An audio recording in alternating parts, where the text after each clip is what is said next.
গতকাল WBP sub ইন্সপেক্টরের result প্রকাশিত হয়েছিল, ঠিক যেমনটা প্রত্যাশিত যে টিডব্লিউএস থেকে এবার আমার বহু সংখ্যক ছেলে মেয়ে পাশ করবে। তবে অনলাইন পড়াই বলে একটা দুর্ভাগ্য বা একটা আফসোস সারা জীবন রয়েই যায়। অনেকে জানায় যে স্যার আমি পাশ করেছি, অনেকে আবার জানাই না। সো না জানালে তো আমার কাছে কোনো ডেটাই থাকে না যে কতজন এক্স্যাক্ট পাশ করলো।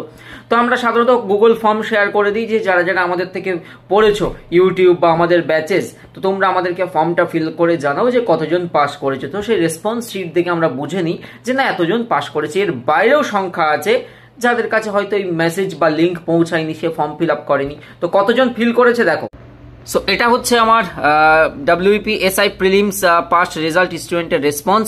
567 জন যারা টিডব্লিউএস একাডেমির ব্যাচ বা ইউটিউব থেকে স্টাডি করতো এবং 567 জন এখনো পর্যন্ত আমাকে জানিয়েছে যে তারা কোয়ালিফাই করেছে এবং তাদের কতজনের নাম তোমরা দেখতে পাচ্ছ। এটা আমাকে অনেক বেশি আপ্লুত করে।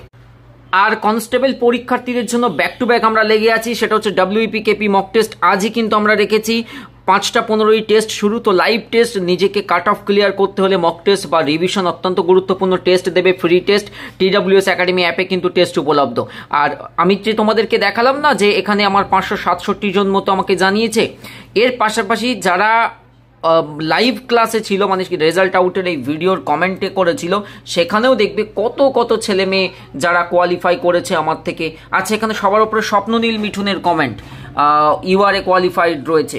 অ্যান্ড ও খুব আত্মবিশ্বাস যে থ্যাংক ইউ আলামিন স্যার অ্যান্ড টিডব্লিউএস একাডেমি। এই চ্যানেলের প্রতি একটা আলাদা অনুভূতি, কেন জানি না, অনেক কিছু চেঞ্জ হয়ে গেল, স্যারদের পড়ানোর ধরো একই রকম, কত স্যার কত ম্যাম এলো গেল সব মনে পড়ে এখনো। তাছাড়া টিডব্লিউএস নাম্বার 1 আছে। থ্যাংক ইউ সো মাচ, খুশি হলাম যে স্বপ্ননীল তোমার এত আত্মবিশ্বাস আছে। বাকিরাও যারা কোয়ালিফাই করেছো অনেক বেশি আনন্দিত, গর্বিত। যারা করতে পারোনি মন খারাপ হবে সাময়িক, এটা আমি জানি, বাট চেষ্টা করো সামনে আরও অন্যান্য পরীক্ষা আছে সেগুলোকে টার্গেট করার।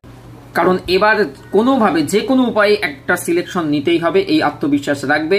পড়াশোনায় অনেক বেশি বুস্ট আনতে হবে, কারণ কাট অফ অন্যান্য বারের তুলনায় অনেক বেশি যাবে বা যাচ্ছে, যেমন মিসলিনিয়াসে বলো, এবারে ডাব্লিউপিএসআইতে বলো।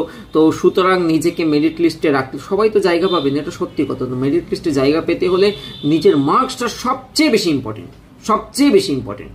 অ্যান্ড ডাব্লিউপিএসআই এর ক্ষেত্রে মেন গল্প তো ডেসক্রিপটিভে, কেননা এতদিন অবজেক্টিভ পড়ে পড়ে এবারে পুরো গেম চেঞ্জিং হবে। এই যে আমাদের অলরেডি ডাব্লিউপি কেপিএসআই মেনের ডেসক্রিপটিভ ব্যাচও চলছে, চাইলে এনরোল করতে পারো, যেখানে ডেসক্রিপটিভ বাংলা ইংলিশ পাশাপাশি ম্যাথ রিজনিং এবং জিএস পুরোটাই করানো হচ্ছে, টিডব্লিউএস একাডেমি অ্যাপে উপলব্ধ।